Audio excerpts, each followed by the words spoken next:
ശ്രീമദ് ഭാഗവതം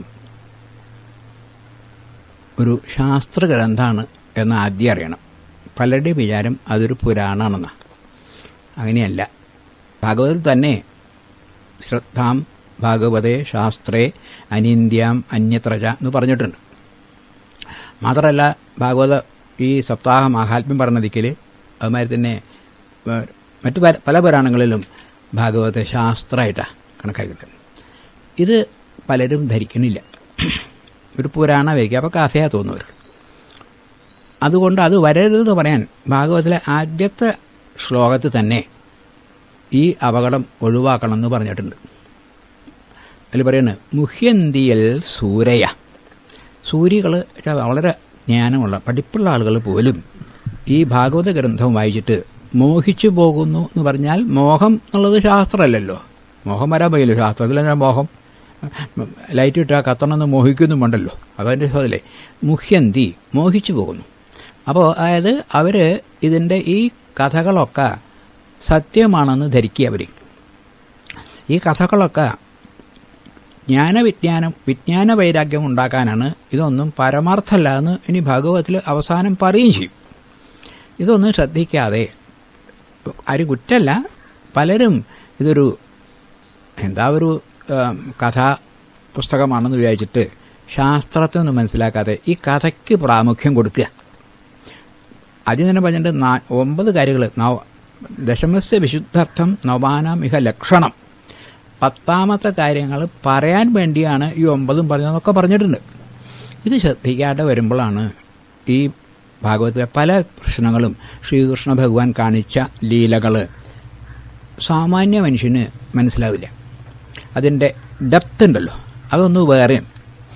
അതിൽ ഏറ്റവും അധികം തെറ്റിദ്ധരിക്കപ്പെട്ട, ഇപ്പോഴും അറിയാത്ത ഉള്ള ഒരു രംഗമാണ് ഈ രാസക്രീഡ എന്നുള്ളത്.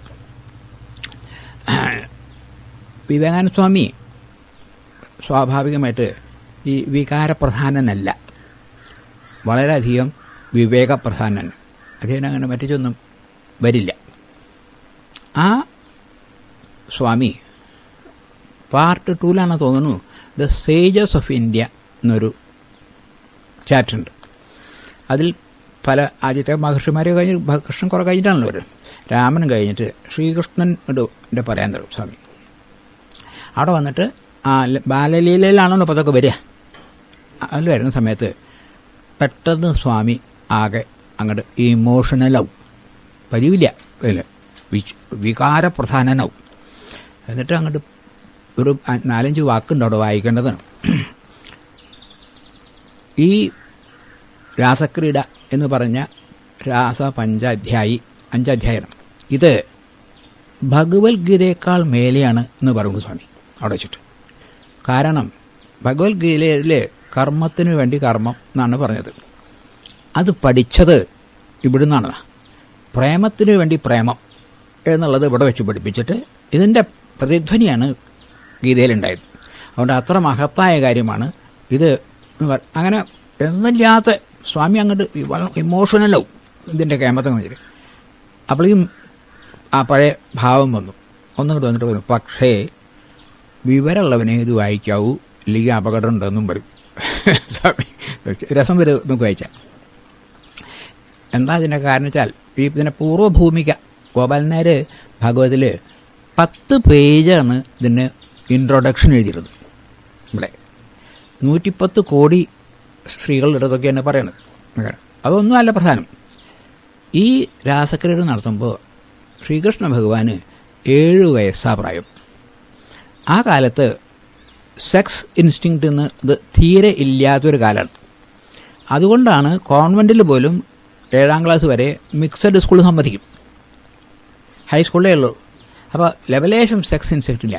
ആ 7 വയസ്സായ ഒരു കുട്ടി ഈ മാതിരി പ്രൗഢകളായ സ്ത്രീകളായിട്ട് സംഭോഗ ഇത് നടത്തി എന്ന് പറയുന്നത് അർത്ഥമില്ലാത്തതെന്ന് ബക്കത്തല്ലേ ഇതൊക്കെ. ഇപ്പോൾ ഇതൊന്നും ചിന്തിക്കാണ്ട് ഇതൊന്നും പറയല്ലേ. പലർക്കും അറിയില്ല അങ്ങനെ ഭഗവാൻ 7 വയസ്സാണെന്നൊന്നും അറിയണവരില്ല.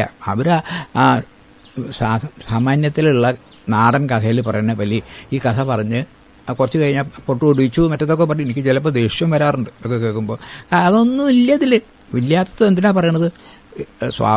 മനുഷ്യനെ ഈ ലൈംഗിക വികാരങ്ങളും ഈ സൗന്ദര്യം എന്നൊക്കെ ഉണ്ടല്ലോ, അതിലൊരു മോഹമാണ്. അത് വിചാരിച്ചിട്ടാണ് ഈ കഥയൊക്കെ അങ്ങനെ പറയുന്നത്. ഇതൊന്നുമല്ല എന്ന് വ്യക്തമായിട്ട് പറയണു ഭഗവാൻ. 29 മുതൽക്ക് 29, 30, 31, 32, 33 5 അധ്യായം. എങ്ങനെയാണ് തുടങ്ങിയത് എന്ന് പറഞ്ഞിട്ട് ആദ്യം തന്നെ പറയണു യോഗമായാം ഉപാശ്രിത്യ. ഇവിടുന്ന് അങ്ങോട്ടുള്ള കാര്യങ്ങൾ യോഗമായെ ആശ്രയിച്ചിട്ടാണ്. മായ എന്താ എന്ന് മനസ്സിലാക്കണം നമ്മൾ. ബന്ധമില്ലാത്ത ബന്ധം എന്നാണ് അതിന് പറയാം. എന്തായി ബന്ധമില്ലാത്ത ബന്ധം എന്ന് പറഞ്ഞാൽ, ഇപ്പോൾ ഒരു കുറ്റി കൂരിരുട്ടിൽ ആ കുറ്റി കാണില്ല. നല്ല വെളിച്ചത്ത് കുറ്റിയെ കാണുള്ളൂ.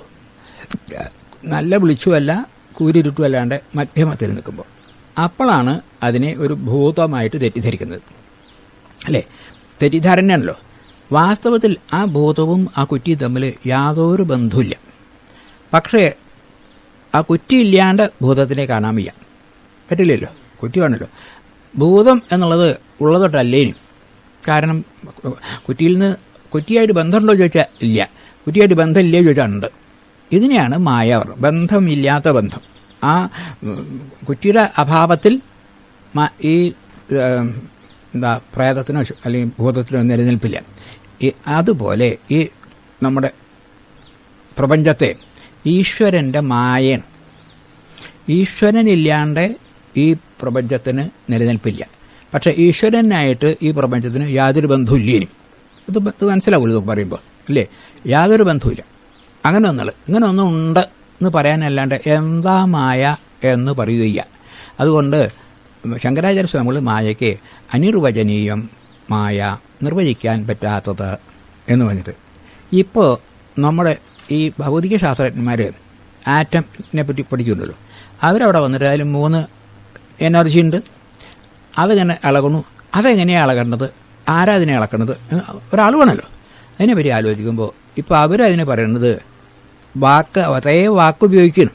അതോ ഇറ്റ് ഈസ് ഇൻഎക്സ്പ്ലിക്കബിൾ ശാസ്ത്രമാണ്, അതിനെ എക്സ്പ്ലെയിൻ ചെയ്യാൻ പറ്റില്ല. ശങ്കരാചാര്യർ പറഞ്ഞ അതേ വാക്ക് ഇംഗ്ലീഷിൽ ഇൻഎക്സ്പ്ലിക്കബിൾ. ഇതുപോലെ ശാസ്ത്രത്തെ പറ്റി പറയുമ്പോൾ ശാസ്ത്രം, ശങ്കരാചാര്യ സ്വാമികൾ പറഞ്ഞു, ശാസ്ത്രം തതു വസ്തുതന്ത്രം നതു വ്യക്തിതന്ത്രം. അത് ഒബ്ജക്റ്റീവാണ്, സബ്ജക്റ്റീവല്ല.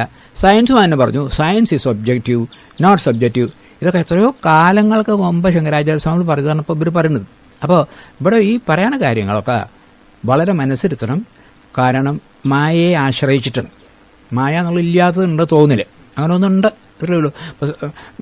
കർട്ടൻ്റെ മുകളിൽ സിനിമ കാണുമ്പോൾ ഇല്ലാത്തതാണെങ്കിൽ ഉണ്ടെന്ന് കാണണമല്ലോ, അതുപോലെയാണ് എന്ന് പറഞ്ഞാണ് ഈ പറയുമ്പോൾ യോഗമായാം ഉപാശ്രിത്യ. യോഗമായെ ആശ്രയിക്കുക എന്ന് പറഞ്ഞാൽ ആശ്രയം ഇല്ലാണ്ട്, എന്തെങ്കിലും ഒരു ആശ്രയം ഇല്ലാതെ നമുക്കൊന്നും ചെയ്യാൻ സാധിക്കില്ല. ഇപ്പോൾ ഫിലിം കാണണമെങ്കിൽ ആ സ്ക്രീനില്ലാണ്ട് പറ്റില്ല. അത് മാതിരി ആ മായ ആശ്രയിച്ചാണ് ചെയ്തത്. എന്നിട്ട് രാസഘട്ടം നടത്തിയത് 29, 30, 31, 32, 33 5 അധ്യായം. സന്ധ്യാസമയം വൃന്ദാവനത്തിൽ അവിടെ നല്ല ചന്ദ്രികയുള്ള ദിവസം, വെളുത്ത വാവ്, ഭഗവാൻ ഓടക്കൊള്ളൂത. എനിക്ക് ആ ഈ സംഗീതത്തെ പറ്റി അത്ര പരിചയമില്ല. ഏതായാലും ഒരു പ്രത്യേക രാഗമാണ്. അതുണ്ടായാൽ ഈ കാമവികാരങ്ങൾ വരുന്നതാണത്രേ. അങ്ങനെയുള്ള ആ രാഗത്തിലാണ് വായിക്കുന്നത്. അപ്പോൾ ഇവരൊക്കെ വീടുകളിൽ ഓരോ പ്രവൃത്തി ചെയ്യുക. അപ്പോൾ ഓരോ സ്ത്രീകൾ ഒരു പാല് കറക്കിയത് സന്ധ്യ ആയിട്ടില്ല ആ സമയത്ത് ആ പാലിൻ്റെ പാത്രം അവിടെ വെച്ചിട്ട് അങ്ങോട്ട് ഓടിയത. വേറെ ഒരു സ്ത്രീ ഇത് തന്നെ കാല് പറക്കാണ്, പൈക്കുട്ടിയെ കെട്ടിയിരുന്നു. ഇതവിടെ വെച്ചൊന്നും അല്ല, ആ കുട്ടിയെ അഴിച്ചു വിട്ടില്ല, എന്നിട്ട് ഓടിയണ. വേറൊരു സ്ത്രീ കുട്ടിക്ക് ബലം കൊടുക്കുകയായിരുന്നു, ആ കുട്ടിയെ അവിടെ വെച്ചു, അങ്ങോട്ട് ഓടി. വേറൊരാൾ ഭർത്താവിന് ഭക്ഷണം കൊടുക്കരുത്, അതവിട്ടു, അങ്ങോട്ട് ഓടി. എന്താ അപ്പോൾ ഇതിൻ്റെയൊക്കെ അർത്ഥം? ഇതൊക്കെ ആണ് ഇത് പറയുന്നത്. വ്യംഗ്യം എന്ന് പറയും. ഒരു കാര്യം വേറൊരു തരത്തിൽ പറയാം. ഇവിടെ അവർക്ക് കാമിനി കാഞ്ചനാണ് നമ്മളുടെ ജീവിതത്തിലെ വിഷമങ്ങളൊക്കെ. ആ കാമിനി കാഞ്ചനത്തിലുള്ള രാഗം വിട്ടൂത് കാണിക്കാനാണ്. ഇപ്പോൾ പാല് പണമുള്ളവർ അതിനെപ്പറ്റി ശ്രദ്ധയില്ല, അത് അവിടെ വെച്ചു. കുട്ടി അഴിച്ചു വിട്ടില്ല, അത് അധർമ്മ. ആ കുട്ടിയെ അയച്ചുകൊണ്ടേ. അപ്പോൾ ധർമാധർമ്മം അത് വിട്ടു. തൻ്റെ മകന് പാല് കൊടുക്കായിരുന്നു, മുല കൊടുക്കായിരുന്നു. ആ പുത്രവാത്സല്യം അതോടെ വെച്ചു.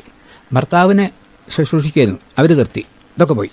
ഈ കാണിക്കുന്നത് അവരെ സംബന്ധിച്ചോളം ദേഹഭാവന, അഹംഭാവം, അല്ലെങ്കിൽ രണ്ടെണ്ണമുള്ളത് അഭിമാനവും അഹങ്കാരവും പിന്നെ മമതയും. അഹന്തയും മമതയാണ് നമ്മളെ ബുദ്ധിമുട്ട്. അതൊക്കെ അവർക്ക് പോയി എന്ന് കാണിക്കാനാണ് ഈ ശ്ലോകങ്ങളൊക്കെ അതിൽ വരുന്നത്. ആ ശ്ലോകങ്ങൾ ഞാൻ ചെല്ലിടില്ല, ഭാഗവതത്തിൽ വളരെ വ്യക്തമായിട്ടുണ്ട്, എല്ലാ കാര്യങ്ങളുണ്ട്. 29 5, 6, 7 ഒക്കെ നോക്കിയാൽ ധർമ്മം ഇങ്ങനെ തന്നെ പറയുന്നുണ്ട്. അവരിതൊക്കെ വിട്ടിട്ടാണ് ഭഗവാന്റെ അടുക്ക് ഓടുന്നത്. മറ്റൊന്നുള്ളത്, അവർ ഓടുന്ന സമയത്ത് ഈ വസ്ത്രത്തിനെ പറ്റി ആലോചന ഉണ്ടായില്ല. അപ്പോൾ ഓരോരുത്തർ പണിയെടുക്കണമായിരുന്നു. ഈ മേലിട മുണ്ടെടുത്തിട്ട് ചുറ്റിനെ മുണ്ടെടുത്തിട്ട് മേലിട്ടു ഒരു സ്ത്രീ കണ്ണ് എഴുതാൻ നിൽക്കരുത്. അത് ഇങ്ങനെ ഇവിടെ മീശലമാരി ഇങ്ങനെ എഴുതി പറയും. അതുമാതിരി തന്നെ വ്യത്യസ്ത വസ്ത്രങ്ങളായിട്ട് പലതും മാറി മാറി കണ്ടാൽ ശരിക്കും പറഞ്ഞാൽ ഭ്രാന്തികളെ പോലെ വരികയാണ്. ഇവിടെ ഈ കാമമായിരുന്നു അവരുടെ ഉദ്ദേശമെങ്കിൽ ഒരു ജാരൻ്റെ അടുത്തേക്കാണല്ലോ പോകുന്നത്. അവൻ ഇഷ്ടപ്പെടുന്നത് ഈ സ്ത്രീയുടെ സൗന്ദര്യം, അതാ അവനാവശ്യം അല്ലേ. ഇങ്ങനെ ഭ്രാന്തികളുടെ അടുത്തേക്ക് ജാരം പോയില്ല. അപ്പം ആ ഭാവന ഇവർക്ക് ഒട്ടും ഉണ്ടായിരുന്നില്ല, ഭഗവാനും ഇല്ല എന്നാണല്ലോ കാണാൻ. അതുകൊണ്ടാണ് വ്യത്യസ്ത. അത് മാത്രമല്ല, അത് വളരെ സന്തോഷമായി ഭഗവാൻ എന്നാ. എന്താ ഭഗവാന് സന്തോഷമായത്? അവർക്ക് ദേഹഭാവന തീരില്ലാതെ. അതിൻ്റെ ദേഹഭാവന ഇല്ലാതെ അവൻ്റെ പേരാണ് മുക്തി. നമുക്ക് മുക്തിയുടെ കാര്യം ദേഹം, അത് അവർക്ക് തീരില്ലട്ടെ. വളരെ സന്തോഷമായി. അവരെല്ലാവരും അവിടെ വരുന്നു. അവിടെ വരുന്നപ്പോൾ സന്തോഷിച്ചു. ഭഗവാൻ, എന്താ നിങ്ങൾ വന്നത്? ഈ സന്ധ്യാസമയത്ത് ഇതൊക്കെ ഈ ഇതിൻ്റെ സീനറിയൊക്കെ കാണാൻ വന്നതാവും. നല്ല സ്ഥലമാണ്, വളരെ നന്നായി. ഒരു കാര്യമുണ്ട്, ഇത് വളരെ ഈ വനമൊക്കെയാണ്, മൃഗങ്ങളൊക്കെ ഉണ്ടാവും. നിങ്ങൾ ചെറുപ്പക്കാരുമാണ്. അപ്പം നിങ്ങൾ ഇവിടെ ഞാനും നിൽക്കുമ്പോൾ ആളുകൾ എന്തെങ്കിലുമൊക്കെ പറയും, അത് മോശമാണ്. അതുകൊണ്ട് നിങ്ങൾ കഴിഞ്ഞത്രേ വീട്ടിലേക്ക് പോകും, നിങ്ങളുടെ കുട്ടികളൊക്കെ അവിടെ ഉണ്ട്, പലതൊക്കെ പാലും ഒക്കെ നിർത്തി വെച്ചിട്ടല്ലേ പോകുന്നത്, അവർക്ക് അങ്ങനെ തന്നെ പോകും എന്ന് പറഞ്ഞിട്ട് അതിന് ശേഷം ഭഗവാൻ അവിടെ ഒരു 5-8 ശ്ലോകങ്ങൾ കൊണ്ട് വളരെ വ്യക്തമായിട്ട് പാതിവൃത്യധർമ്മത്തെ പറ്റി പറയണം. ഭഗവാൻ എന്നുള്ള പറയേണ്ടത്, ഒരു ഭർത്താവ് ഭ്രാന്തനായാൽ പോലും ഉപേക്ഷിക്കാൻ പാടില്ല, മഹാരോഗ്യയായാലും കൂടി ഉപേക്ഷിക്കാൻ പാടില്ല. എപ്പോഴും ഭർത്താവിനെ ഒരിക്കൽ ചെയ്തു കഴിഞ്ഞാൽ മരണം വരെ, എന്നാലേ നിങ്ങൾക്ക് എന്തുണ്ടാവുള്ളൂ, രക്ഷയുണ്ടാവുള്ളൂ, ജീവിതത്തിൽ ഈ മോക്ഷത്തിന് വഴിയുള്ളൂ. എന്നിട്ട് വളരെ വളരെ വ്യക്തമായിട്ട് ഈ പാതിവൃത്യധർമ്മത്തെ ഭഗവാൻ പറയണം. ഇത്രയൊക്കെ പാതിവൃത്യധർമ്മത്തെ പറ്റി പറഞ്ഞ ഭഗവാൻ ഈ പരധാരഗമനം ചെയ്തു എന്ന് പറഞ്ഞാൽ എന്തൊരർത്ഥമുള്ളത്? വരാൻ വയ്യല്ലോ. അവരിതൊക്കെ കേട്ടു. അപ്പോൾ അവർക്ക് വളരെ ദുഃഖം വന്നു. കാരണം അവർ ഈ പറഞ്ഞതൊക്കെ വിട്ടിട്ടാണ് വന്നിരിക്കണത്. ഇതൊന്നും ആവശ്യമില്ല, ഈശ്വരനെ വന്നിട്ടുള്ളത്. അപ്പോൾ അവർക്ക് നിശ്ചയില്ലാഞ്ഞിട്ടില്ല. ഭഗവാന്റെ നേർക്ക്, അതായത് എല്ലാവരും ഇഷ്ടപ്പെടുന്നത് അവരവരെയാണ്, ആത്മാവിനെയാണ്. ഭഗവാൻ വെച്ചാൽ ആത്മാവാണ്. നമുക്ക് എപ്പോഴും ഈ ഭഗവാൻ എന്ന് പറയുമ്പോൾ വേറൊരാളാ തോന്നുക, അവിടെ കുഴപ്പം വരുന്നതൊക്കെ. എൻ്റെ ഉള്ളിൽ ആ ആത്മാവ് ഉണ്ടാവുകൊണ്ടാണ് ഞാനിപ്പോൾ ഇത് പറയുന്നതും നിങ്ങൾക്ക് കേൾക്കുന്നതും. അതിലേക്ക് യാതൊന്നുമില്ല, ശവമാണ്. അപ്പോൾ അതിനെയാണ് എല്ലാവരും ഇഷ്ടപ്പെടുന്നത്, അവനവനെയാണ് അല്ലേ. തനിക്ക് ചുട്ടാൽ കുട്ടി ചോട്ടിൽ എന്നുള്ള കഥ ഉണ്ട്, അവനാണ് വലുത്. അപ്പോൾ അത് പറഞ്ഞു അവിടെ വെച്ചിട്ട് പിന്നെ ഒരു 8-9 ശ്ലോകമുണ്ട്. ഗോപികളെ ആണ് എന്താണ് ഭക്തി എന്ന് അങ്ങോട്ട് പറയാം. ശ്രദ്ധിച്ച് വായിക്കേണ്ടതാണ്, വളരെ കാരണം. മാത്രമല്ല ഭാഗവതത്തിൽ പറയുന്നു, ആ സമയത്ത് ഋഷിമാരും മറ്റെല്ലാവരും ആകാശത്തിൽ വന്നു നിന്നിരുന്നു അത്രേ ഇവരുടെ ഈ ഭക്തി പ്രസംഗം കേൾക്കാൻ. അപ്പോൾ അത്ര പരമഭക്തകളാണ് ഈ ഗോപസ്സുകൾ. അവരോട് പറഞ്ഞു, ഞങ്ങളിനി എങ്ങനെയാണ് വ്രജത്തേക്ക് പോവുക? കാരണം ഞങ്ങൾക്ക് ദേഹഭാവന തന്നെയില്ല, കാലിൽ നീങ്ങണ്ടേ, അവിടെ ഞങ്ങളെ അതിലേക്ക് എടുത്തിട്ട് വിട്ടിരും. കാരണം അതൊക്കെ ഇവിടെ ഈശ്വരനിലേക്ക് അർപ്പിച്ചു കഴിഞ്ഞിരിക്കുന്നു, ഞങ്ങൾക്ക് യാതൊരു നിവൃത്തിയില്ല എന്ന് പറഞ്ഞ് ആ ഹയസ്റ്റ് ഭക്തിയുടെ പരമകാഷ്ഠ.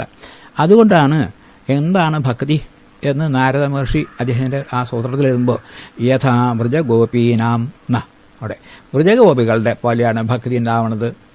എനിക്ക് അല്പം തോന്നാറുണ്ട്, പ്രഹ്ലാദൻ്റെ ഒക്കെ ഭക്തി വളരെ കേമാണ്. അതിലൊക്കെ മേലെയായിട്ടാണല്ലോ ഈ വ്രജഗോപീന എന്ന് പറയുന്നത്. വ്രജകളുടെ ഗോപികളുടെ പോലെയാണ്. കാരണം അവർക്ക് അവരുടെ പ്രേമം കൃഷ്ണന് സുഖമാവണമെന്ന് മാത്രമേ ഉള്ളൂ, വേറെ യാതൊന്നുമില്ല. ഒരു ചെറിയ കഥയുണ്ട്, പറയാതെ. ഈ ഇത് എഴുതുകൊണ്ടാണ് ഈ നാരദ മഹർഷി ഇത് എഴുതാനുള്ളത്. ഭഗവാൻ ഒരു നാട്ടിൽ നിന്ന് അടിക്കാൻ തലവേദനയാണ്. അപ്പോൾ ചോദിച്ചു സ്ഥലവേദനയാണ് പറഞ്ഞു. മരുന്ന് ചോദിച്ചു. ഇല്ല. അപ്പോൾ അദ്ദേഹം ഒരു വൈദ്യനെ കൊണ്ടുവന്നു. എന്നിട്ട് വൈദ്യൻ ചോദിച്ചു പറഞ്ഞു, ഇദ്ദേഹത്തിന് ഏറ്റവും അധികം ഇഷ്ടപ്പെടുന്ന ഈ സ്ത്രീകളുണ്ടല്ലോ, അവരുടെ കാൽപ്പൊടിയില്ലേ, അത് ഈ മുലപ്പാലിൽ അരച്ച് തേച്ചാൽ അത് മാറുന്നു.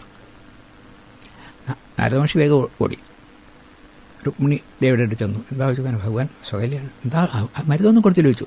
അപ്പം അങ്ങനെ ഈ കാൽപ്പൊടി ഇത്തിരി വേണം, എന്തായാലും പാല് വെച്ചിട്ടിടും. അപ്പോൾ രുക്മിണി പറഞ്ഞു, അയ്യോ എൻ്റെ കാൽപ്പൊടി ഭഗവാന്റെ നെല്ലിയിട്ടിടേ, അത് ഈ മഹാപാപം എന്നൊക്കെ പറഞ്ഞു, അത് ചോദിക്കരുത് പറഞ്ഞു.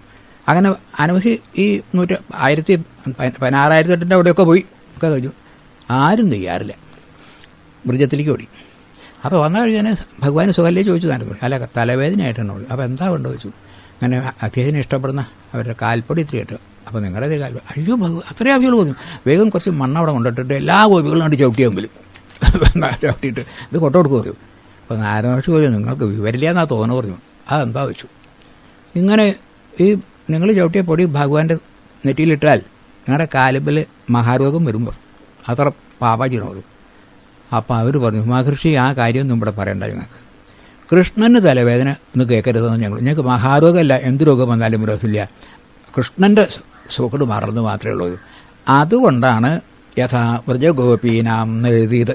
ഭക്തന്മാരിൽ, അതായത് അവർക്ക് കൃഷ്ണന് ഇങ്ങോട്ടൊന്നും കിട്ടണ്ട, കൃഷ്ണന് അങ്ങോട്ട് സമർപ്പിക്കുക. അതാ നമ്മളും ചെയ്യണ്ടേ. നമ്മൾ ഭഗവാന് ഏറ്റവും നമ്മുടെ പണമൊന്നുമല്ല സമർപ്പിക്കേണ്ടത്, നമ്മുടെ അഹങ്കാരം സമർപ്പിക്കേണ്ടത്. അവർക്ക് അഹങ്കാരമില്ല, അവരുടെ ദേഹം നശിച്ചാലും വേണ്ടില്ല, കൃഷ്ണന് സ്ഥലല്ലേ. ഈ അഹങ്കാരം പോയി എന്ന് കാണിക്കാനാണ്. അതുകൊണ്ടാണ് അങ്ങനെ പറഞ്ഞത് അർത്ഥം. അത് കഴിഞ്ഞ് പിന്നെ ഭഗവാൻ അവരെ എന്ത് ചെയ്യുന്നു, കുറച്ച് നേരം 1-2 ശ്ലോകങ്ങൾ ലേശം എന്താ പറയുക, കണ്ടാൽ നമുക്ക് എന്താ തോന്നും ഭാഗവത്തിൽ, ഇതൊക്കെ വായിച്ചു കഴിഞ്ഞാൽ തോന്നില്ല. അവിടെ വെച്ച് സംസാരിച്ചു. അപ്പം എന്നിട്ടും പറയാണ്, രാജാവ് ചോദിച്ചു, അങ്ങനെയൊക്കെ ശരിയാവുമോ? അപ്പോൾ അവിടെ ആദ്യം പറയും, രാജാവേ ഞാൻ നിങ്ങൾക്ക് മുമ്പ് തന്നെ പറഞ്ഞില്ലേ, വൈരം കൊണ്ട് ശിശുപാലൻ, അങ്ങനെ പലതരത്തിലും അല്ലല്ലോ, ബന്ധുത്വം കൊണ്ട് പലതരത്തിലും കൃഷ്ണൻ പ്രാപിച്ചിട്ടുണ്ട്. ഇവർ ഈ കാമത്തിൽ കൂടിയാണ് പ്രാർത്ഥിച്ചത്. ഏതെങ്കിലും ആയാലും കൃഷ്ണനിൽ ചേരുകയാണ് വേണ്ടത് എന്ന് പറഞ്ഞിട്ട് പിന്നെ ഇവരായിട്ട് കളിക്കുമ്പോൾ ഇത്രയൊക്കെ കഴിഞ്ഞിട്ടും ആ 1-ാം അധ്യായത്തിൽ അവർക്ക് ലേശം ഒരു അഹങ്കാരം വന്നു. കാരണം ഈ ശ്രീകൃഷ്ണ ഭഗവാനായിട്ട് ഇങ്ങനെ രാസലീല നടത്താൻ ഞങ്ങൾക്ക് സാധിച്ചുല്ലോ എന്ന് പറയുമ്പോൾ എന്തു വരുന്നു, ദേഹഭാവന ഒന്നും. ആ ദേഹഭാവന വന്നപ്പോൾ ആ ഭഗവാൻ അവിടെ അപ്പം മറഞ്ഞു. ഞാൻ ഈ പുസ്തകം വായിക്കും.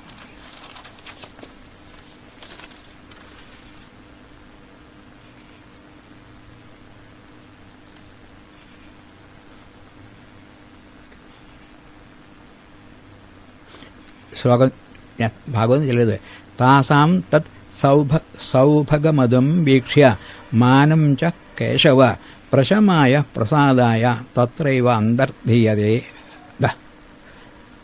താസാം അവരുടെ തത് സൗരഭമദം, ആ സുരഭം ഈശ്വരനായിട്ട് ചെയ്യുന്ന അതിലൊരു മതമുണ്ടായി. അത് കണ്ടിട്ട് മാനം ച അവർ അഭിമാനമുണ്ടായി. കേശവൻ പ്രശമായ പ്രസാദായ, എന്തിനാ മറിഞ്ഞത്? അത് പ്രശമായ പ്രകർഷേണ ശമമുണ്ടാവുക. ശമം എന്നുള്ളത് മനസ്സൊതുങ്ങുന്നതിൻ്റെ പേരാണ്, അതുണ്ടാവാനാണ്. എന്നിട്ട് എന്തിനാ അത്? പ്രസാദായ, പ്രസന്നത, മനസ്സിന് ഈ പ്രശമം ഉണ്ടെങ്കിലേ പ്രസാദം ഉണ്ടാവുള്ളൂ. അല്ലാണ്ട് ഭഗവാൻ ഇവരെ വിട്ടതോ അല്ലെങ്കിൽ ഇവരെ എന്താണ് ചതിച്ചതോ ഒന്നുമല്ല. അവരെ എന്താക്കണം? ബൂതി ഊതിയിട്ട് നല്ല തങ്കമാക്കണം. അതിനു വേണ്ടിയാണ് പ്രശമായ പ്രസാദായ തത്തറിവ അന്തർധിതേ ഹരി. ഭഗവാൻ അത് മാത്രമല്ല മറഞ്ഞു എന്നാ ചാലോ അവിടെ ഉണ്ട്. ഇവർക്ക് ഭഗവാനെ കാണാനില്ല, ഭഗവാൻ ഇവരെ എല്ലാവരും കാണാനുണ്ട്. പക്ഷേ ഇവർക്ക് ഒരു വിഷമം വരാൻ പാടില്ല. അങ്ങനെ കഴിഞ്ഞിട്ടാണ് ഒരധ്യായം കഴിയാം. അടുത്ത അധ്യായം ഈ ഗോപികൾ ഭഗവാനെ തരിയണം. സർവ്വദിക്കിലും തരും, ഓരോ ദിക്കിലും കാണാനില്ല, ഭഗവാനെ കാണുന്നില്ല. അപ്പോൾ ആദ്യം മരങ്ങളോടൊക്കെ ചോദിക്കും, പൊന്നാകമേ പ്ലാവേ മാവൊക്കെ ചോദിക്കും. അപ്പം മരങ്ങളിപ്പോൾ വർത്തമാനമൊന്നും പറയില്ലല്ലോ, പക്ഷേങ്കിൽ ഇവിടുത്തെ രസികം പറയുന്നത്. അപ്പോൾ ഇവർ പറയുന്നത് അതൊക്കെ ഇവരൊക്കെ ഈ ആണുങ്ങളാണ്, ഇവർക്ക് അറിയില്ല ഇതിൻ്റെ ബുദ്ധിമുട്ടൊന്നും. അതുകൊണ്ട് ഇവരോട് അതാരും ഉണ്ടാതിരിക്കണത് എന്ന് വെച്ചിട്ട് ഞാൻ ഈ പെണ്ണുങ്ങളോട് ചോദിക്കുക വെച്ചിട്ട് വള്ളികൾ, മരത്തിനെ ആസ്വദിച്ചിട്ടാണോ വള്ളി നിൽക്കുക, ആ വള്ളികളോടൊക്കെ ചോദിക്കും. വള്ളികൾ പോലും വരും. എന്നാലും വള്ളികൾ എന്ത് ഇത്രയും നാടൂത്രങ്ങനെ നല്ലോണം അറിയില്ല എന്ന് കാണിക്കുക. എന്ത് രസം അതിനൊക്കെ. അപ്പോൾ എങ്ങനെയായാലും ഈ തുളസി അറിയാണ്ടില്ല. അതിന് ആ ശ്ലോകം കച്ചിൽ തുളസി കല്യാണി, ഹേ കല്യാണി ചലോ നന്മ ചെയ്യുന്നവളെ, ആ തുളസി നീ കാണുന്നുണ്ടായോ, ഈ കൃഷ്ണനെ എങ്ങനെങ്കിലും പോകുന്നത് കാണുന്നുണ്ടായോ ചോദിച്ചു. അവർക്ക് അറിയണില്ല, ഇത് അറിയില്ലല്ലോ, അവരും ഒന്നും പറയില്ല. അപ്പോഴേക്കും അവർക്ക് ഈ അഹംഭാവമൊക്കെ പോയി, തന്മയീഭാവം വന്നു. വീണ്ടും അവർ കുറേ നേരം ശ്രീകൃഷ്ണൻ ചെയ്ത ലീലകളൊക്കെ അങ്ങോട്ട് ആടാൻ തുടങ്ങി. ഒരു സ്ത്രീ പൂതനിയാന്ന് പറയുക, മറ്റൊരാൾ മല കൊടുക്കുക, മെച്ചു വീണ് കാണുക, ഒരാൾ ശകടാസുരൻ വണ്ടി മറിക്കുന്ന കാണിക്കുക, പല അസുരന്മാരെ കണ്ടല്ലോ, കാളിയമർദ്ദനം, ഇന്നതെന്നില്ല, അതൊക്കെ അങ്ങനെ കാണിച്ച് പലതും ഈശ്വര ലീല ഇങ്ങനെ, അതായത് തന്മയീഭാവം വരെ അവരുടെ ശരീരം മറന്നിട്ടാണല്ലോ ഇതൊക്കെ ചെയ്യുന്നത്. തന്മയീഭാവം എന്ന് വളരെ ഇങ്ങനെ നെൽവിളിച്ച് നിറക്കുക. അങ്ങനെ പോകുമ്പോൾ കുറച്ച് കഴിഞ്ഞ സമയത്ത് അവിടെ ഒരു ഭഗവാന്റെ കാലടി കാണാനുണ്ട്. അപ്പോൾ മനസ്സിലായി പോയിണ്ടാവുമല്ലോ. 1-2 അടി കഴിഞ്ഞപ്പോൾ 2 കാലടി. അപ്പോൾ ഒന്ന് സ്ത്രീയുടെയാണ്, ഒന്ന് പുരുഷനാണ്. അപ്പോൾ ഇവർക്ക് ലേശൊരു വിഷമുണ്ടായി. കാരണം ഇവരെയൊക്കെ വിട്ടിട്ട് ഒരു സ്ത്രീയുടെ കൂടെ പോയി.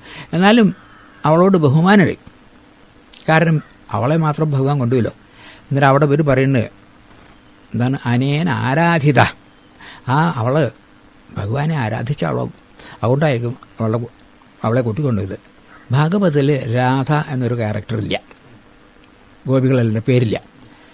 അപ്പോൾ ശ്രീകൃഷ്ണപുരമിക്ക് ഈ രാധയെ പറ്റി പറയണമെന്നുണ്ടേനും പറയാനും വയ്യ, കാരണം അത്ര ബഹുമാനമാണ് രാധയോട്. അതിന് ഈ ഇതിലിപ്പോൾ എന്ത്, ഈ രാധ എന്നുമല്ലോ, അനേന ആരാധിത, അപ്പോൾ അതിൽ രാധ എന്ന് തോന്നുമല്ലോ, അനേന രാധ എന്ന് വരുമല്ലോ. അവള് ഭഗവാനെ ആരാധിച്ചവളാവും. കുറച്ചു കണി ചെന്നപ്പോൾ ഭഗവാന്റെ കാലം നാമറന്നുണ്ട്. എന്താ അത് അവളെടുത്ത് തലേ കയറ്റി കൊണ്ടുപോകുമോ അതോ ചെയ്തിട്ടുണ്ടോന്നൊക്കെ പല തമാശ, ഇതൊക്കെ വായിച്ചാൽ രസം തോന്നും. ഈ ശുഷ്കമായ വേദാന്തമല്ലല്ലോ ഭാഗവതം, മറ്റേത് ഇതിൽ രസം വേണ്ടേ. കുറച്ച് കഴിഞ്ഞപ്പോൾ ഒരു സ്ത്രീ മാത്രം അവിടെ കിടക്കുന്നു വിഷമിച്ചിട്ട്. അപ്പോൾ വിവരം ചോദിക്കേ, അവർ പറഞ്ഞുണ്ടായ കാര്യങ്ങൾ എന്നെ കൂടെ കൊണ്ടുവന്നു. അപ്പോൾ എനിക്ക് കുറച്ചുകൂടി അഹംഭാവം തോന്നി, എനിക്ക് പൂവ് പറക്കണമെന്ന് പറഞ്ഞു. അപ്പോൾ താഴത്തെ ഇപ്പോൾ ഇങ്ങനെ അതാണൊന്ന് താർന്ന് അച്ചു ഇതൊക്കെ കണ്ടത്. അത് കഴിയുമ്പോൾ ഞാൻ പറഞ്ഞു എനിക്ക് നടക്കാൻ വയ്യ. എന്നാൽ ശരി, ഞാൻ തോളിൽ കയറിക്കൊള്ളാം എന്ന് പറഞ്ഞിട്ട് ഞാൻ ഇരിക്കാൻ തോളിൽ കയറി പറഞ്ഞു. ഭഗവാൻ അവിടെ ഇരുന്നു. എന്നിട്ട് ഞാൻ കാല് പൊക്ക്. അപ്പോൾ എവിടെ തോളോ ഒന്നുമില്ല, ആരും കാണാനില്ല, ഒക്കെ പോയി. ഭഗവാൻ ഈ സ്ത്രീക്ക് വിഷമം കൂടുതലാണ്, കാരണം തന്നെ വേണ്ടി വന്നു. പിന്നെ അവിടെ കുറേ നേരം ഇവരൊക്കെ കുറേ ആളുകളുണ്ടല്ലോ, വളരെ സങ്കടമായി. ഇങ്ങനെയൊക്കെ ഉണ്ടായത് ഭഗവാനെ കണ്ടില്ല. വെച്ചാൽ അഹംഭാവം ഈ രാധയ്ക്ക് പോലും ഉണ്ട്, അതുകൂടി കളയണമെന്നർത്ഥം. നമ്മളെയാണ് ഈ പറയണത് മുഴുവനും.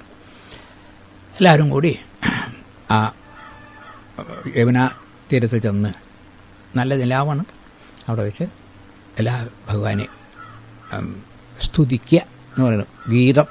അതിൻ്റെ പേരാണ് പ്രസിദ്ധമായ ഗോപികാഗീതം.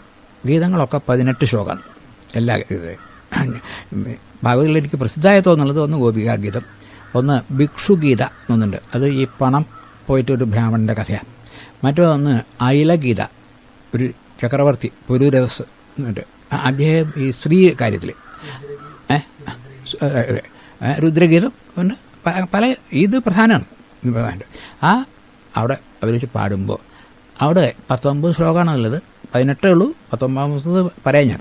അവിടെ എന്ത് പറഞ്ഞുണ്ടോ, ഗോപികാഗീതം പ്രസിദ്ധമാവാൻ കാരണം അവർ പറയാണ്, നങ്കലു ഗോപികാനന്ദനോ ഭവൻ അഖിലദേഹിനം അന്തരാത്മതർ.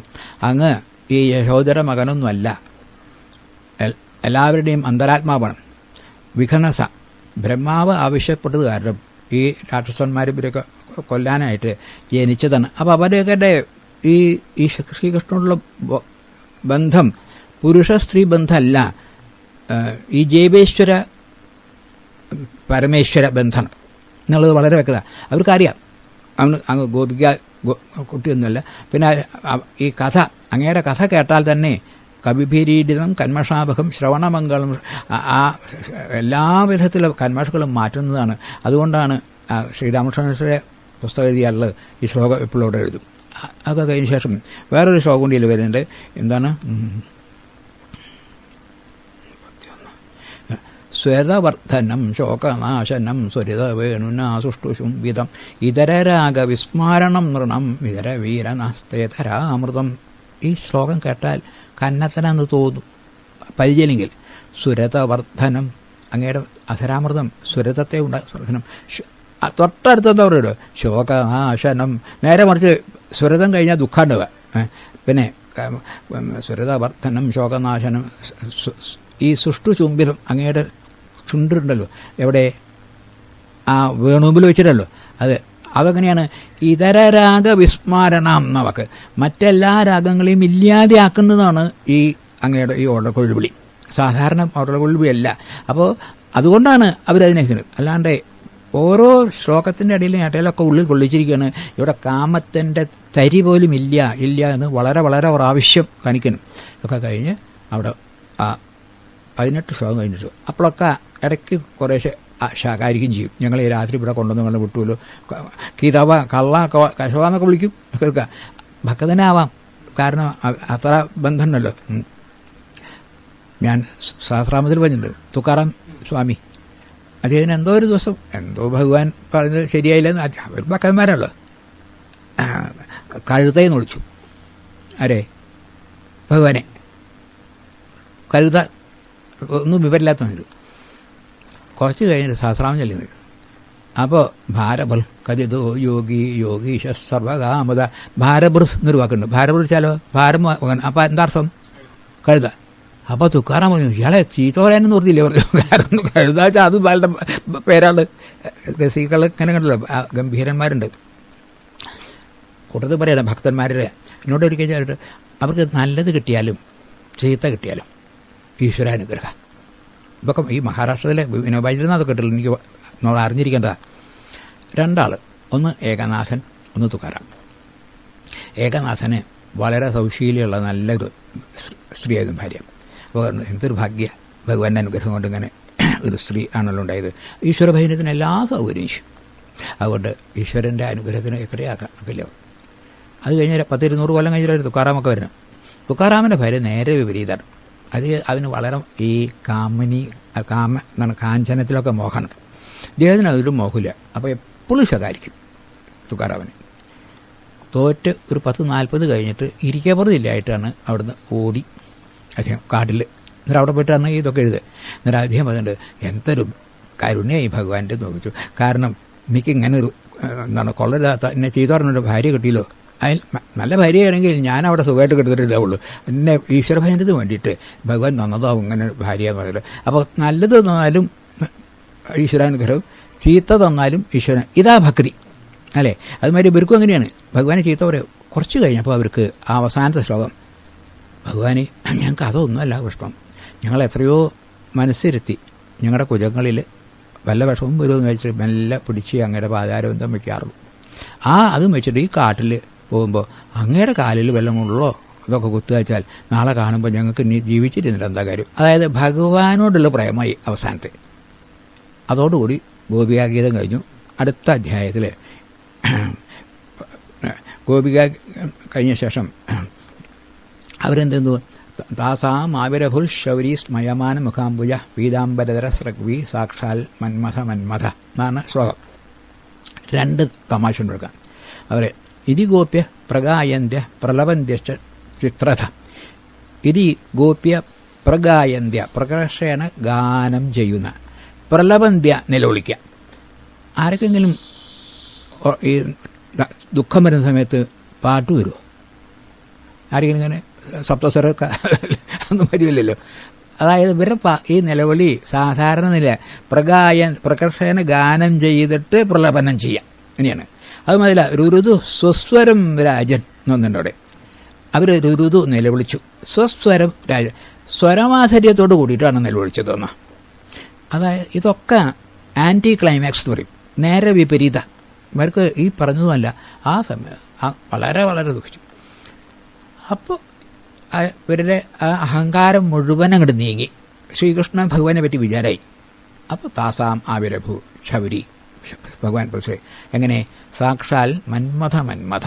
അതെന്താ 2 അതിനും വ്യാഖ്യാതാക്കന്മാർ പറഞ്ഞു. ഭഗവാൻ ജനിച്ച ശേഷം അവർക്ക് ഈ ദേവന്മാരെയൊക്കെ ജയിക്കുക അങ്ങനൊരു സമ്പ്രദായം ഉണ്ട്. അങ്ങനെ അഗ്നി വന്നു ആ കാളിഭദ്രം കഴിഞ്ഞപ്പോഴേ അങ്ങനെ പാനം ചെയ്തു. അപ്പോൾ അഗ്നി അച്ഛനെ ഈ വരുണൻ കൊണ്ടുപോയി. അവിടെ ചെന്നിട്ട് അവിടുന്ന് വരുണൻ്റെ അച്ഛനെ ഇങ്ങോട്ട് കൂട്ടി കൊണ്ടുവന്നു. ഇപ്പോൾ കഥകളുണ്ട്, പലതുണ്ട്, അത് തരുന്നുണ്ടൊക്കെ. ബ്രഹ്മാവ് ഒന്ന് പരീക്ഷിക്കാൻ നോക്കി. അതൊക്കെ വായിക്കേണ്ടതാ. ബ്രഹ്മാവ് ആകെ കുടുക്കി, കഷ്ടത്തിലായി. ഇന്ദ്രനൊന്ന് പരീക്ഷിച്ചു. അപ്പോഴാണ് ഗോവർദ്ധന പർവ്വതം ഉണ്ടാക്കിയത്. ഇങ്ങനെ ഓരോരോ ദേവന്മാരെ ജയിച്ചതായിട്ട് കാണിക്കാന്. ഈ ദേവന്മാരെ ശക്തികളാണ്, അതൊക്കെ ഭഗവാന്റെ കീഴിലാണ് കാണിക്കാൻ ഈ കഥകളൊക്കെ. അവിടെ വന്നപ്പോൾ ഒരാൾക്ക് മാത്രം പിന്നെ അഹംഭാവം, മന്മഥന്, കാമരൂപന്, കാമദേവന് എന്നെ മാത്രം ജയിക്കാൻ ഈ കൃഷ്ണന് സാധിച്ചിട്ടില്ല, സാധിക്കും തോന്നണില്ല. അപ്പോൾ തനിക്കൊരു ക്യാമുണ്ട്. അങ്ങനെ ഇരിക്കുമ്പോഴാണ് കുട്ടികൾ ആ പുഴയിൽ കുളിക്കാൻ സമയത്ത് തുണിയൊക്കെ അവിടെ വെച്ചു. അപ്പോൾ ഭഗവാനൊക്കെ എടുത്തിട്ട് ആ ആലിൻ്റെ മുകളിൽ കയറ്റി. അങ്ങനെ ഒരു കഥയൊക്കെ ഉണ്ട്. ഇവർ കയറി വന്നു, 2 കൈ കൂപ്പി തൊഴണമെന്നൊക്കെ പറയും ഈ യോനിയൊക്കെ കാണിച്ചിട്ട്. അപ്പം മന്മഥൻ വിചാരിച്ചു ഇതിൽ കുടുങ്ങി വിചാരിച്ചു. ആകെ കഴിഞ്ഞ് അതേ വസ്ത്രമൊക്കെ ഇട്ട് കൊടുത്തു, ഒരു വസ്തു ഉണ്ടായില്ല. എന്നിട്ട് ഭഗവാൻ പറയും ചെയ്യും, എനിക്ക് മനസ്സിലായി നിങ്ങൾ എന്തിനാന്നൊക്കെ, എന്നോടുള്ള കാമാണ്. പക്ഷേ കുട്ടികളെ ഒരു വ്യത്യാസമുണ്ട്, എന്നോടുള്ള കാപം വറുത്ത വിത്ത് പോലെ കേട്ടോ. വറുത്ത വിത്ത് വലിച്ചാലോ, നെല്ല് വറുത്താൽ ഭക്ഷണം കഴിക്കാം, മുളയ്ക്കില്ല. അതുപോലെ ഭഗവാനുള്ള കാമം ആനന്ദിക്കാം, അത് വളരില്ല, അതോടുകൂടി അവസാനിക്കുക കഴിയാം. മറ്റുള്ള കാമം നമ്മുടെ അങ്ങനെയല്ല, ശരിക്കുള്ള വിത്ത അത് ഒന്നിട്ട് അത് ഊറാവുക. ഇത് ഭക്ഷണം ഒരു പ്രാവശ്യം കഴിക്കാം, ആസ്വദിക്കാം, കഴിഞ്ഞു, കാരണം അതോടുകൂടി അവസാനിക്കും എന്ന് പറയും. അപ്പോഴും മന്മഥന് സാധിച്ചില്ലല്ലോ. അങ്ങനെ ഇരിക്കുമ്പോഴാണ് ഇവിടെ ഈ ഗോപിയാഗീതം കഴിഞ്ഞിട്ട് ഭഗവാൻ അങ്ങോട്ട് പ്രത്യക്ഷമാണ്. സാക്ഷാൽ മന്മഥ മന്നഥ. എന്താ 2 എണ്ണം അവിടെ? അതോ ഈ അതിസുന്ദരമായ ശ്രീകൃഷ്ണൻ്റെ രൂപം കണ്ടപ്പോൾ മന്മഥന് കാമവികാരം ഉണ്ടായിന്ന. കാരണം കഷ്ടം, ഞാനൊരാണായിട്ട് ജനിച്ചുല്ലോ, ഞാനൊരു സ്ത്രീയായിരുന്നെങ്കിൽ ഈ ഭഗവാന്റെ ഭാര്യയായിട്ടിരിക്കുകയായിരുന്നല്ലോ എന്ന് കാമം ആർക്കും വന്നു? കാമദേവനൊന്നു. അപ്പോൾ ഈ അധ്യായം കാമദഹനം, കാമനെ മതിക്കലാണ് ഈ 5 അധ്യായം, അല്ലാണ്ട് കാമനെ വളർത്തലല്ല. സാക്ഷാൽ മന്മഥ മന്മഥ, മന്മഥന് പോലും മന്മഥനുണ്ടാക്കി. അങ്ങനെ 3. പിന്നെ അവർ ഭഗവാനോട് ചില ചോദ്യങ്ങളൊക്കെ ചോദിക്കും. ഭഗവാനെ ചിലരൊക്കെ അങ്ങോട്ട് സ്നേഹിച്ചാൽ ഇങ്ങോട്ട് സ്നേഹിക്കും, ചിലർ അങ്ങോട്ട് സ്നേഹിച്ചാൽ ഇങ്ങോട്ട് സ്നേഹിക്കും. അങ്ങനെ ഇതിലൊക്കെ പലരും ഉണ്ടല്ലോ. എന്തായിട്ട് സമ്പ്രദായം വെച്ചാൽ ഞങ്ങൾ അങ്ങോട്ട് സ്നേഹിച്ചിട്ട് ഞങ്ങൾ ഇങ്ങോട്ട് സ്നേഹിക്കാത്ത ആളാണല്ലോ, നിങ്ങൾ ഏതിലാ പെടുകയെന്ന് ചോദിക്കാനാണ് ഈ ആവശ്യം. മോശക്കാരനൊക്കെ പറയുകയാണെ. അപ്പോൾ ഭഗവാൻ പറയാം അങ്ങനെയില്ല, അങ്ങോട്ട് സ്നേഹിക്കുക എന്നുള്ളൊരു കച്ചവടമാണ്, അതിലൊരു പ്രത്യേകതയൊന്നുമില്ല. അതിന് സ്നേഹം എന്ന് പറയുക. മാതാപിതാക്കൾ അങ്ങനെയല്ല, ഇങ്ങോട്ട് സ്നേഹിച്ചില്ലെങ്കിലും അങ്ങോട്ട് സ്നേഹിക്കും. ഇത് പ്രേമാണ്. അത് വളരെ അവർക്ക് ഇങ്ങോട്ട് ഒന്നും വേണമെന്നില്ല, കുട്ടികൾക്ക് സുഖമായിരുന്നാൽ മതി. വേറൊരു തരക്കാരുണ്ട്, അത് അങ്ങോട്ട് സ്നേഹിച്ചാലും ഇങ്ങോട്ട് സ്നേഹിക്കുന്നില്ല, അവന് മാത്രം കഴിയണം. മൂഢന്മാർ, അവർക്ക് ഒന്നും ആവശ്യമില്ല. അതേപോലെ തന്നെ മഹാത്മാക്കളായിട്ടുള്ള ജ്ഞാനികൾ, അവരിപ്പോൾ അങ്ങോട്ട് സ്നേഹിച്ചാൽ അവരിങ്ങോട്ട് സ്നേഹിക്കുന്നില്ല, അവർക്ക് സ്നേഹത്തിൻ്റെ ആവശ്യമില്ല. അങ്ങനെ ഉണ്ട് എന്നൊക്കെ പറഞ്ഞിട്ട്.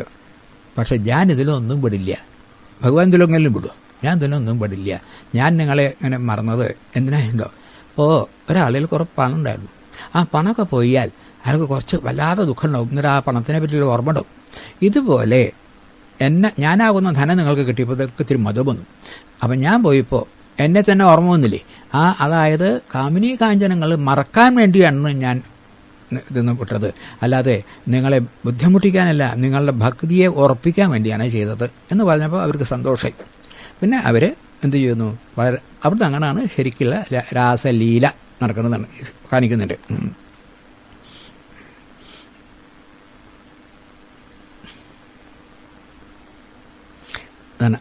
ഇവിടെ പറഞ്ഞില്ല, ആത്മാവന്മാരും കൃതജ്ഞന്മാരും സ്നേഹിച്ചവരെ സ്നേഹിക്കില്ല, ഞാൻ ഇതിലൊന്നും പെടില്ല എന്ന് പറഞ്ഞിട്ട് 30 അവിടെ രാസലീല വർണ്ണിക്കുമ്പോൾ വട്ടത്തിലാണ് വരുന്ന കണ്ടത്. ഒരു ഗോപി ഒരു കൃഷ്ണൻ, ഒരു ഗോപി ഒരു കൃഷ്ണൻ, ഒരു ഗോപി ഒരു കൃഷ്ണൻ. അതിലിപ്പോൾ തെറ്റൊന്നുമില്ലല്ലോ, ആണും പെണ്ണും. നടുക്കലൊരു കൃഷ്ണനുണ്ട്, അതിന് ഗോപിയില്ല. അതായത് ഭഗവാൻ ആരായിരുന്നു? ഈ സ്ത്രീ പുരുഷ ബന്ധമില്ലാണ്ട് ഏകമായ അദ്വൈത ബ്രഹ്മമായിരുന്നു നടുക്കൽ എന്ന് കാണിക്കാനാണ്. ആ കൃഷ്ണന് ഗോപിയില്ല, മറ്റവർക്കൊക്കെ ഉണ്ട്. അപ്പോൾ ഈ ഇതിന് ആരാണ് എന്താ കാരണം? പരമാത്മാവ് രണ്ടില്ലല്ലോ, ഏകത്വമല്ലേ എന്ന് കാണിക്കാനാണ് ആ ചിത്രം. അതിനെയാണ് രാസലീലയൊക്കെ നടക്കുന്നത്. ഒക്കെ കഴിഞ്ഞിട്ടും രാജാവിന് പിന്നൊരു സംശയം, ഇത് എങ്ങനെയൊക്കെ വേണോ എന്ന് ചോദിച്ചപ്പോൾ രമേ രമേശോ യഥാത്മക പ്രതിബിംബ വിഭ്രമ 33-17 ശ്ലോകം. രാജാവ് ഞാൻ അതിന് പറഞ്ഞുതരാം. ഒരു എങ്ങനെയാണ് ഉദാഹരണം? നല്ലൊരു മുറി, അതിലൊക്കെ കൽക്കണ്ണാടികൾ, അതിലേക്കൊരു 2 വയസ്സായ കുട്ടി. ആ നോക്കുമ്പോൾ സർവ്വ കണ്ണാടിയിലും പ്രതിബിംബം കണ്ടു. അപ്പോൾ ഒരു കുട്ടിയെ പോയിട്ട് ഉമ്മ വയ്ക്കും, ഒരു കുട്ടി അങ്ങനെ തലോടും, അങ്ങനെ ഉണ്ടല്ലോ. അത് എന്നിട്ട് ആനന്ദിക്കില്ലേ? അതായത് സ്വയം തൻ്റെ പ്രതിബിംബത്തോട് ഉള്ള സ്നേഹം കാണിക്കുക. അതുപോലെ ഈ ജീവന്മാർ ഭഗവാന്റെ പ്രതിബിംബമാണ്. അങ്ങനെയായിരുന്നു ഇതിൽ. അത് മാത്രം 7 വയസ്സാണെന്നുള്ള ഓർമ്മ വേണം, അത്രയേ ഉള്ളൂ. അപ്പോൾ അതിലൊന്നും യാതൊന്നുമില്ല എന്ന് പറയുന്ന ഇവിടെ രാമതീർത്ഥ സ്വാമികൾ ഒരു തമാശ തന്നെ ഉണ്ടാക്കിയിട്ടുണ്ട്. അപ്പോൾ ഈ കണ്ണാടി ഉണ്ടായിട്ട് ഇതിൽ വരുമ്പോൾ ഇതിൻ്റെ ഉള്ളിലേക്ക് വരുന്നത് ശ്രീകൃഷ്ണ ഭഗവാനാണല്ലോ, കുട്ടിയായിട്ട് കണക്കാണ്. അത് GOD ആണല്ലോ. അപ്പോൾ അതൊക്കെ തോന്നുന്നു. നേരെ മറിച്ച് അതൊന്ന് മാറിയിട്ട് ഒരാൾ DOG അതിൻ്റെ ഉള്ളിലേക്ക് ഒന്ന് കഴിക്കുക. അപ്പോൾ ഒക്കെ പ്രതിബിംബം കാണും. ഒക്കെ ശത്രുക്കളെന്നാ തോന്നായിക്ക്. അപ്പോൾ ഒന്നിൻ്റെ മുകളിൽ ചാരും. അപ്പോൾ അപ്പുറത്ത് 4 ഇങ്ങോട്ട് ചാടുമല്ലോ അതിൻ്റെ ഉള്ളിൽ. അല്ലാതെ ചാടി മറിഞ്ഞ് അവൻ ചാവുകയോടെ കിടന്നിട്ട് ഇങ്ങനെ ഉണ്ടാവുന്നു. നമ്മളൊക്കെ അതിൽ പെടും. DOGകളാണ്, കാരണം ദേഷ്യമാണ്. അതല്ല, GODന് ഇതൊന്നും പ്രശ്നമില്ല എന്ന് പറഞ്ഞിട്ട് പിന്നെയും പറയണ ആവശ്യം.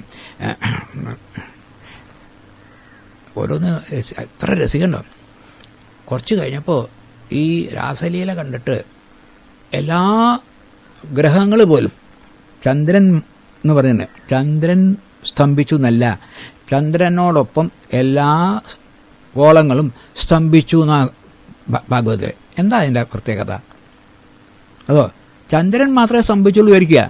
കുറച്ച് കഴിഞ്ഞാൽ സൂര്യൻ സംബന്ധിച്ചില്ലേ, സൂര്യൻ കൊണ്ട് പൊന്തും. അപ്പോൾ ഇവിടെ ചന്ദ്രൻ ഈ ഇതുണ്ടാവില്ലല്ലോ. അവർക്കറിയാം എല്ലാ ഗോളങ്ങളും ഒരുപോലെ ചലിക്കുന്നുണ്ട്, അതിലൊരു ഗോളത്തിന് മാത്രം നിൽക്കാൻ പറ്റില്ല. അതുകൊണ്ട് ചന്ദ്രനോട് കൂടി എല്ലാ ഗോളങ്ങളും സ്തംഭിച്ചു. ജോഗ്രഫിയൊക്കെ നല്ലോണം പരിചയമുള്ള ആളാണ് ഇത് എഴുതലുള്ള അവർ തോന്നുന്നു. അപ്പോൾ അതുകൊണ്ട് എത്ര സമയം ഉണ്ടായി രാസക്രീഡ? അത് സാധിക്കില്ല. ഇതൊക്കെ കേൾക്കുന്ന ആൾക്ക് മനസ്സിലാവില്ല. ക്ലോക്കിൽ സൂചി നടക്കണില്ല വയ്ക്കുക, സെക്കൻഡ് സൂചി അല്ല മിനിറ്റ് സൂചി നടക്കണില്ല. എത്ര നേരം കഴിഞ്ഞു എന്ന് എങ്ങനെയാണ് പറയുക? ചലനം ഉണ്ടെങ്കിലേ നടത്തം സമയം പറയുവയ്ക്കൂ. അപ്പോൾ ഈ എല്ലാം സ്തംഭിച്ചപ്പോൾ ചലനം ഇല്ലണ്ടേ. എത്ര വലിയ സയൻസായി പറഞ്ഞത്. ചലനമില്ലാത്തപ്പോൾ കാലം എന്നുള്ള സങ്കല്പം ഉണ്ടാവില്ല. അതുകൊണ്ട് എത്ര കാലമാണ് ഈ രാസക്രീഡ നടന്നതെന്ന് പറയാൻ പറ്റില്ല, സങ്കല്പം സാധിച്ചിട്ടില്ല എന്നൊക്കെ ഓരോ അക്ഷരത്തിലും ഇങ്ങനെ കുത്തി വെച്ചിരിക്കുന്നു.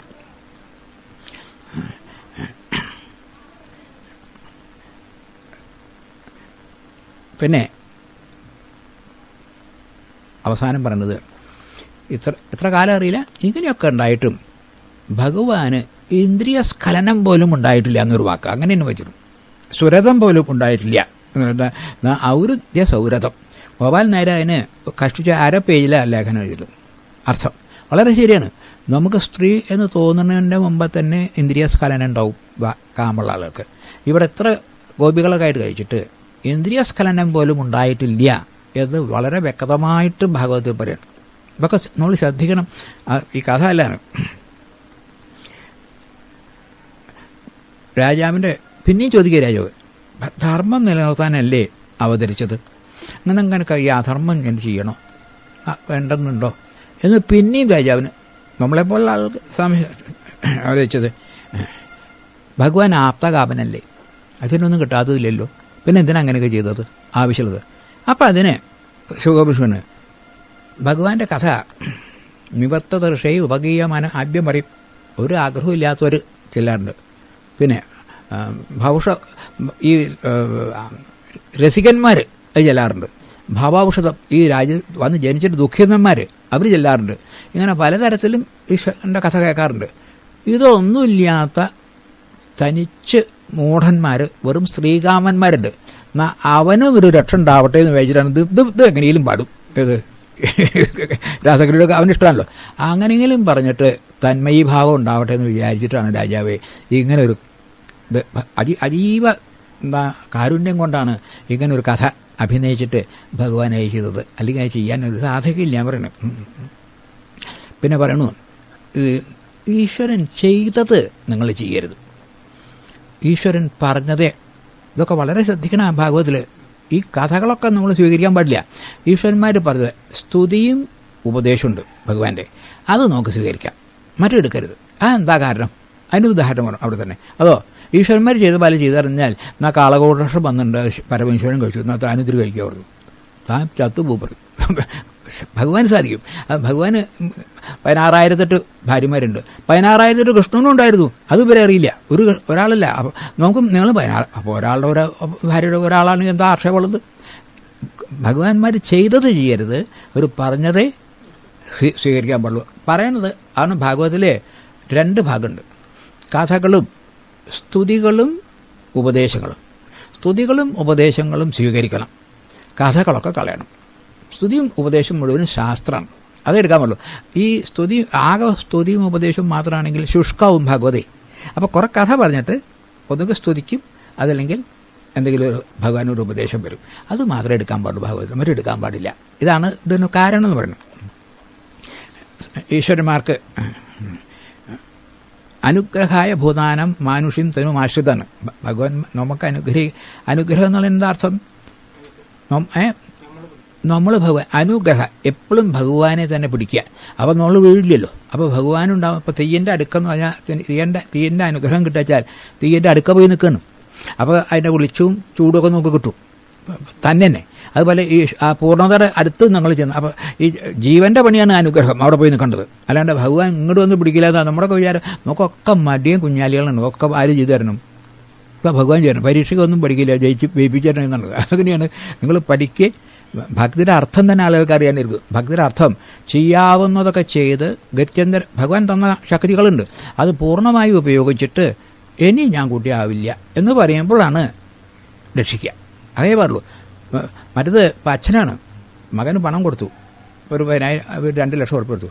അവനൊക്കെ നല്ല പറമ്പൊക്കെ മേടിച്ച് കുറച്ച് മെഷീനറിയൊക്കെ വരുത്തി കുറച്ചുകൂടി മണം പറഞ്ഞാൽ അച്ഛന് സന്തോഷം തോന്നും. അവൻ വർക്ക് ചെയ്യാൻ കുറച്ച് കൊടുക്കും.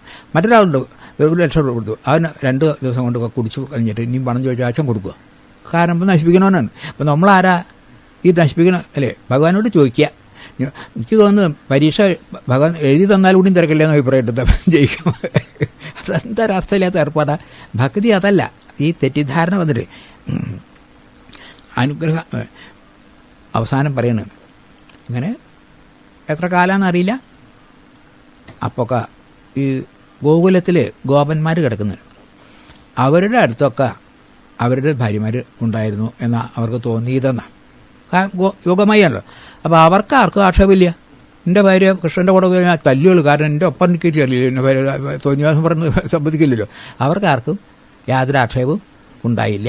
എന്ന് കഴിഞ്ഞിട്ട് അവസാനിക്കുന്നത് എന്തിനാണ് ഈ ഗോപശ്രീ എന്ന് പറഞ്ഞത്? അതോ ഇത് ഈ 5 അധ്യായം ആരാണോ ഭക്തിശ്രദ്ധയോടുകൂടി പഠിക്കുന്നത് അവർക്ക് കാമം എന്ന ഒന്ന് ഉണ്ടാവില്ല എന്ന ഫലശ്രുതി. നാളെ ഇന്നത്തെ പ്രാവശ്യം ഞാൻ കുചേലവൃത്തം പറയാമെന്ന് വെച്ചിട്ടുണ്ട്. അവിടെ ഇതുവരെ തന്നെ ഇതൊന്നും മനസ്സിലാക്കില്ല. അതുകൊണ്ട് ഞാൻ അറിയുന്ന അനവധി സന്യാസിമാർ ഈ മനുഷ്യനാണല്ലോ, വികാരം വരുമല്ലോ, അതില്ലാതിരിക്കാനായിട്ട് ദിവസവും ഈ 5 അധ്യായി വായിക്കുവരും. ഇത് വായിച്ചാൽ കാമം എന്നുള്ളത് ഉണ്ടാവുകയില്ല. ഇത്രയും മഹത്തായ ഒരു രംഗമാണ് കാമം എന്ന് പറഞ്ഞാൽ. കാമല്ലാണ്ടായി പറഞ്ഞാൽ പിന്നെ ക്രോധമാണെന്നൊന്നുമില്ലോ. കാമത്തിനാണല്ലോ ഒക്കെ വരുന്നത്. സംഘം ഇതൊന്നും ഉണ്ടാവില്ല. ഭാഗവതത്തിൽ ഈ 5 അധ്യായത്തിൻ്റെ രാസപഞ്ചാധ്യായത്തിൻ്റെ കാര്യം ശരീരബോധം ഇല്ലാതെയാവുക, അതായത് അഹന്ത വിടുക. അപ്പോൾ പിന്നെ മമതിയില്ല. ആധ്യാത്മത്തിൻ്റെ പൂർണ്ണത തന്നെ അഹന്ത മമത നിരസനാണ്. ഗീതയിൽ 71 ശ്ലോകം 2 സർവ വിഹായ കാമൻ യസ്സർവൻ പുമാംശ്ചരതി നിസ്പൃഹ നിർമ്മമോ നിരഹങ്കാര സശാന്തി മതിഗച്ഛതി. വിഹായ കാമാൻ എല്ലാ കാമങ്ങളെയും വിട്ടു, അതായത് മമത. സ്പൃഹ എന്ന് പറഞ്ഞാൽ മരണത്തിനെ അതും വിട്ടു. അതുകൊണ്ടാണ് നിർമ്മമോ നിരഹങ്കാര സശാന്തി മതിഗച്ഛതി. അപ്പോൾ ജീവിതത്തിൽ നമ്മളിപ്പോൾ ഇത് കേൾക്കുന്നതും ഞാൻ ഈ പറയുന്നതും ലോകത്തിലെല്ലാവരും ചെയ്തതിൻ്റെ പരമമായ ഉദ്ദേശം ഈ പരിമിതമായ ശരീരമാണ് ഞാൻ എന്ന തെറ്റിദ്ധാരണ വിടലേ വേണ്ടു. അത് വിട്ടുകഴിഞ്ഞാൽ ശരീരം വിടണ്ട, ശരീരഭാവനയെ വിടണ്ടു. ശരീരം വിട്ടാൽ പിന്നെ ഇവിടെ തോന്നില്ലല്ലോ. അത് സാധിച്ചാൽ പിന്നെ അയാൾക്ക് എന്തില്ല, ജീവിതത്തിൽ ദുഃഖം എന്നുള്ളത് ഉണ്ടാവില്ലെന്ന് മാത്രമല്ല പരമമായ ആനന്ദം അദ്ദേഹത്തിന് സാധിക്കും എന്ന് പറഞ്ഞാണ് ഈ 5 അധ്യായങ്ങൾ ഉപസംഹരിക്കുന്നത്. അതീവ കേമമാണ്. കാരണം ഇത് അതീവ ശ്രദ്ധയോട് വായിക്കേണ്ടതാണ്. ഇവിടെ കാമത്തിന് ഇതേ തന്നെ 2 എണ്ണം കൂടിയും വരും. അവിടെ പറഞ്ഞ് ഞാൻ അവസാനിപ്പിക്കാം. പണം പോയിട്ട് കാമിനി കാഞ്ചനം കാരണം നമ്മെ ദുഃഖിപ്പിക്കുന്നത്. ഈ കാഞ്ചനം പോയിട്ട് അതിന് ദുഃഖിച്ചിട്ട് ആ ദുഃഖം ഇല്ലാണ്ടായിട്ട് തനിക്ക് ഇതൊന്നും ആവശ്യമില്ല എന്ന് പറയുന്ന ഒരു ഗീത, ഇതിന് ഗോപികാ ഗീതം, അതിന് പേര് ഭിക്ഷുഗീത. ഏകാദശിയിലെ വരാം. അവിടെ ഇതിവിടെ 2ഉം വിട്ടു. കാമിനിയും കാഞ്ചനും ഒക്കെ. കാമിനിയില്ല, അവർക്ക് കാഞ്ചനും ഇല്ല, ഒന്നുമില്ല. ഇത് എന്താണ്, അതിനേക്കാട്ടിലൊക്കെ മേലെയാണ് ഈ ഗോപികളുടെ. അവിടെ കാഞ്ചനത്തിന് മാത്രമാണ്. ഏത് ആ ബ്രാഹ്മണൻ്റെ കഥ അവിടെ എല്ലാം പോയിട്ട് അത് പാടുന്നുണ്ട്. പണമൊന്നും വേണ്ട. പിന്നെ പുരൂരവസിൻ്റെ ഇതുണ്ട്, അത് 25-ാമതുണ്ട്. അത് അവിടെ അയിലഗീത, ഈ സ്ത്രീ കാമനായിരുന്നു, അതൊക്കെ പോയിട്ട്. അങ്ങനെ ഭാഗവതം പറഞ്ഞു കൊണ്ട് നടക്കുന്നത് നമ്മൾ ഈ ശരീരഭാവനയാണ് നമ്മെ ദുഃഖിപ്പിക്കരുത്. ശരീരഭാവനയ്ക്ക് 2 എണ്ണം ഉള്ളത്. ഒന്നെന്താണത്, ഏറ്റവും പ്രധാനം കാമിനിയാണ്. എനിക്കൊരു ഭാര്യ വേണം. അവർക്ക് പുരുഷനും നമ്മൾ ആണായിട്ടുള്ള എഴുതുകൊണ്ട് പറഞ്ഞു അവന് താൻ പൂർണ്ണനല്ല എന്നൊരു തോന്നല. അപ്പോഴാണല്ലോ ദുഃഖം വരുന്നത്. ഈ കാമിനി, ഈ ഭാവന പോകണം. അതിനാണ് ഈ കാമിനി ഭാവന പോലാണ് രാസക്രിയയുടെ ഉദ്ദേശം. അത് കഴിഞ്ഞാൽ കാഞ്ചനം, പണത്തിന്, അതിലും മോഹം ഉണ്ടാവരുത്. അതുകൊണ്ട് അത് കളയാനായിട്ടാണ് എവിടെ കാണുന്നുണ്ടോ രാജസൂയത്തിൽ ഭഗവാനെ അഗ്രാസന പൂജ ചെയ്യും. അവിടെ ഏറ്റവും വലുത് ഒരു അത്ഭുതമില്ല. അതിൻ്റെ മുമ്പ് ഈ ചിലയിലെടുക്കരുത്. അവിടെ പോയിരുന്നു ഈ ചിലയിലെടുക്കണം. എന്താ എനിക്ക് ചോദിച്ചു, എന്തെങ്കിലും പണിയെടുക്കുക. അപ്പോൾ ഭഗവാൻ ഈ ചിലയിലെടുക്കരുത്. കാരണം ഭക്തന് വേണ്ടി എന്തും ചെയ്യും. അങ്ങനെ കാമിനി കാഞ്ചനം അത് 2ഉം കൂട്ടിച്ചേർത്തിട്ടുണ്ട് ഇവിടെ ഗോപികാഗീതത്തിൽ. അവിടെ മറ്റു 2 കഥയാണ്, ഇവിടെ അതില്ല. അങ്ങനെ ഇത്രയും മഹത്തായ ജീവിതത്തിൽ നമ്മെ ഈശ്വരൻ്റെ അല്ലെങ്കിൽ ഈശ്വരീയമായ ഭാവന നമുക്ക് വളർത്തിയിട്ട് പരമമായ ശാന്തി തരലാണ് ഈ 5 അധ്യായത്തിൻ്റെ പരമമായ ഉദ്ദേശം. അതുകൊണ്ട് മറ്റെല്ലാ ഇതിനെക്കാട്ടും വളരെ കേമാണ് ഈ. അതാണ് വിവേകാനന്ദ സ്വാമി ഇത് ഭഗവത്ഗീതയേക്കാൾ മേലെയാണ് എന്ന് പറഞ്ഞത്, വെറുതെ പറഞ്ഞതല്ല. അപ്പോൾ ഇത്രയും കാര്യങ്ങൾ മനസ്സിലാക്കിയാൽ, ഇതിൻ്റെ മഹത്വം മനസ്സിലാക്കിയാൽ, ഇങ്ങനെ ഓരോ കഥയും ഭാഗവതം നമ്മൾക്ക് കയ്യിൽ നിന്ന് വയ്ക്കാൻ തോന്നില്ല. അത്ര രസമാണ്, ആനന്ദമാണ്. അടുത്ത ആഴ്ചയിലോ. ഹരി ഓം. ശാന്തി ശാന്തി ശാന്തി.